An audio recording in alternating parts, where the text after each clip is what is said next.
මේ උමන්දාව බෞද්ධ ගම පිළිබඳවයි. මෙම උමන්දාව මගින් අපේ රටේ ජනතාවට කිසිම ආගමික හෝ කුල මල ભેදයකින් තොරව විශාල සේවයක් සපයනවා. ඒක අපේ රටටම හොඳ ආදර්ශයක් දෙනවා.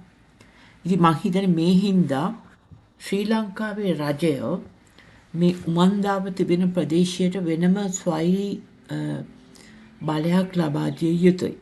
එතකොට ඔවුන්ට තමන්ගේ වැඩ කටයුතු වෙනම රාජ්‍යයක් හැටියට මේ ලෝකේ කරගෙන යන්න පුළුවන්. ඒක ශ්‍රී ලංකාවටත් හොඳ ආදර්ශයක් වෙනවා. උදාහරණයක් හැටියට අපි ගත්තොත් එහෙම වතිකානුව. වතිකානුවට ඉතාලිය මගින් ස්වෛරීත්වය ලබා දුන්නා. ඒකේ නායකයා තමයි පාප් වහන්සේ රෝමන් කතෝලික ආගමේ. ශ්‍රී ලංකාවේ බෞද්ධ ආගමට එවැනි නායකයෙක් නැහැ. රටක නායකයෙකු බෞද්ධ ආගමේ නායකයෙකු වෙලා තාම නැහැ ලංකාවේ. ඉතින් මං හිතන්නේ රජයේ පාර්ලිමේන්තුවේ පනතකින් උමන්දාව තිබෙන ප්‍රදේශයට වෙනම ස්වෛරීත්වය තිබෙන නිදහස් ස්වෛරී රාජ්‍යයක් හැටියට කරගෙන යාමට අවශ්‍ය බලතල නීත්‍යානුකූලව ලබා දිය යුතුයි.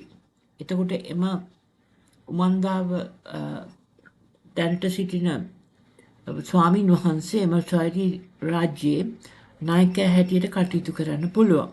ඒ වගේම මේ උමන්දාවට එක්සත් ජාතීන්ගේ සංවිධානයේ වෙනම රාජ්‍යයක් හැටියට සමාජිකත්වය ලබා ගන්න ලංකාවට උදව් කරන්න පුළුවන්. මේක මම හිතන්නේ ලංකාවට හොඳ ආදර්ශයක් වෙනවා උමන්දාවටත්. ඒ වගේම ලංකාවේ ඉදිරි දියුණුවට මේ හොඳ අඩිතාලමක් වෙනවා.